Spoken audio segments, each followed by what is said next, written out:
Hər vaxtınız xeyir olsun uşaqlar. İndi sizinlə 6-cı sinif təbiət dərsliyinin son tapşırığı olan ümumiləşdirici tapşırıqlar mövzusunun izahlarına baxmış olacağıq. Əvvəlcə keçək birinci tapşırığa. Burada deyir ki, Kolumbiyadakı Andojiya şəhərinin iqlim diaqramına əsasən suallara cavablandırın. Uşaqlar, burada xırda bir səhv var. Səhv nədən ibarətdir? Yağıntını qırmızı qrafa ilə göstərə bilər. Temperaturu isə göy qrafa ilə, diaqramla göstərmək istəyirlər, amma bu səhv düşüb. Əslində göstərməlidirlər burada yağıntı göy diaqramla, amma temperaturu isə qırmızı diaqramla göstərməlidirlər.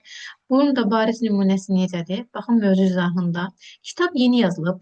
Bu kimi səhvlərin olması əslində normaldır, amma baxın.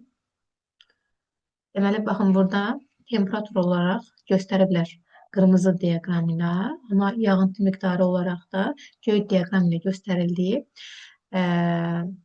bariz şəkildə görmək mümkündür. İndi keçəyin tapşırığa və kitabdakı xırda səhvi düzəldək, o şəkildə tapşırıqları həll edək.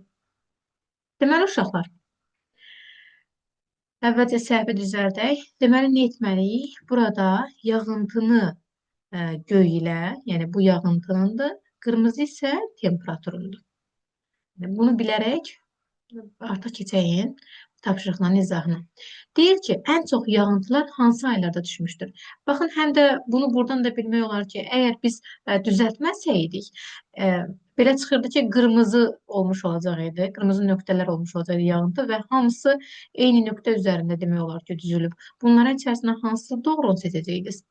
Demək ki, səhv olduğu, səhv düşdüyü bu şəkildə də müəyyənləşdirə bilərsiniz. Deməli, ən çox yağıntılar hansı aylarda düşmüşdür? Biz buna baxsaq, ən çox yağıntı hardadır? Fikir verək, bax buradadır. Bu da hansı aylara uyğun gəlir? May və iyun ayına. Doğru cavab C variantı. İl boyu orta aylıq temperaturlar təxminən neçə selsi arasında dəyişir? Baxaq, uşaqlar, burada il boyu temperatur təqribən 30 ilə 20-nin arasında. 20-dən hətta biraz da çoxdur. 30 ilə 20-nin arası da C variantında təxmin edilib. Və növbəti suala keçək. Növbəti sualda deyir ki, verilmiş məntəqədə suxurların hansı növ aşınmasını müşahidə edərik? Uşaqlar, biz bilirik ki, fiziki aşınma o zaman mümkün olur ki, orada temperatur və şaxta olsun. Yəni, temperaturun qalxması, şaxtanın düşməsi nəticəsində fiziki aşınma yaranır. Kimyəvi aşınma isə həm yağıntı, həm də temperatur olduğu müddətdə olur. Demək ki, burada hansı aşınma olur? Kimyəvi aşınma. Həm yağıntılar, həm də temperatur. Çox olduqda kimyəvi aşınma müşahidə edilir. Növbəti suala keçək. Növbəti sualda verilmiş torpaq tərkibi diaqramını müqayisə edin və tərkibinə görə ən münbit torpaq hansıdır? Uşaqlar, əlbəttə ki, ən münbit torpaq hansı torpaq olar? Tərkibində mineral maddələr çox olsun, su da kifayət qədər olsun, eyni zamanda havalanma da, hava da yaxşı olsun və üzvü minerallar da olmuş olsun. Burada ən çox mineral olan bax buradadır. Su, hava və üzvü minerallar da yerində. Demək ki, doğru cavab A variantını götürərik. Üçüncü suala baxaq.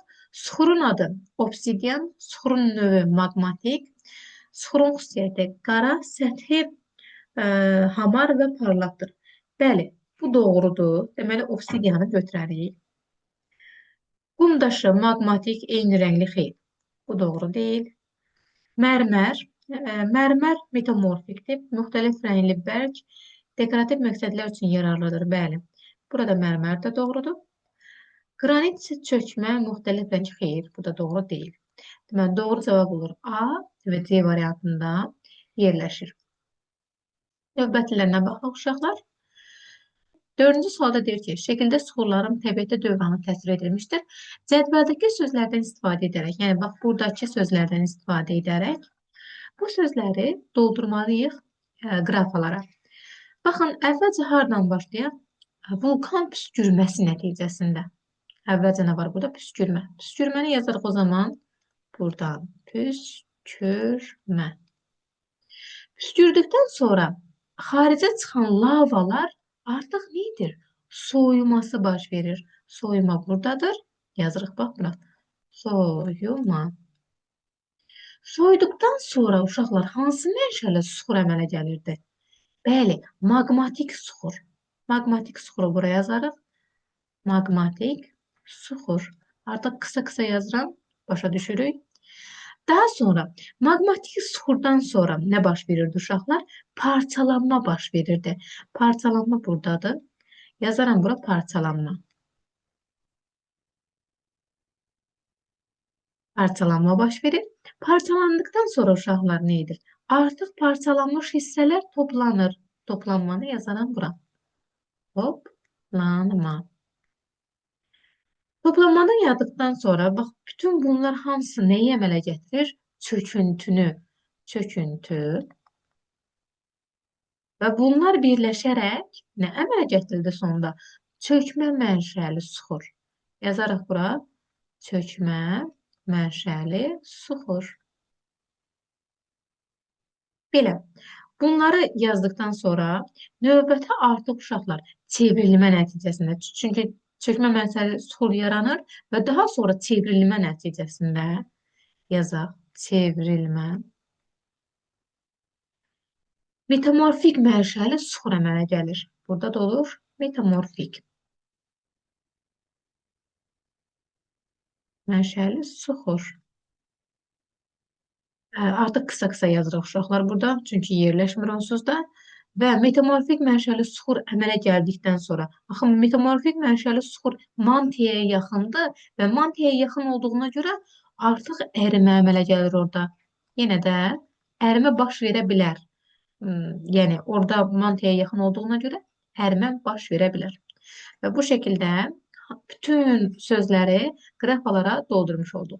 Baxın, ərimə baş verir. Ərimə baş verdikdən sonra yenə də püskürmə əmələ gəlir. Püskürmə yenə soyuyur və bu proses yenə də dövr etmiş olur. Yəni, təbiətdə bu suxurların dövranı bu şəkildə davam edir uşaqlar. Dördüncü sualı izah etdiyimizə görə keçək artıq 5-ci suala. 5-ci sualda deyir ki, verilmiş ifadələr arasında düzgün olan sözün altından xətt çəkin. Deməli, hansı suxurlar yer kürəsinin səthində əmələ gələn suxur növüdür? Yer kürəsinin səthində əmələ gələn suxur növü hansı idi? Bəli, maqmatik suxur, metamorfik suxur aşağıda yerləşirdi. Maqmatik. Sonra üst-üstə toplanmış kiçik hissəciklər mərhələli olaraq ağırlaşır və sonra sıxılaraq nə əmələ gətirirdi? Bəli, çökmə suxur əmələ gətirir. Sonda hava şəraitinin və canlıların təsiri ilə suxurların parçalanması prosesidir.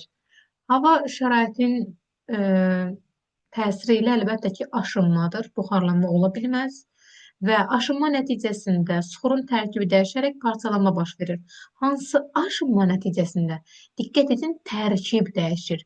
Tərkib dəyişirsə, əlbəttə ki, kimyəvi aşınmadır. Belə. Və sonda 6-cı suala baxaq. 6-cı sualda deyir ki, müxtəlif ərazilərə aid şəkillər verilmişdir. Aşınma növlərinə uyğun gələn əraziləri oxla birləşdirin.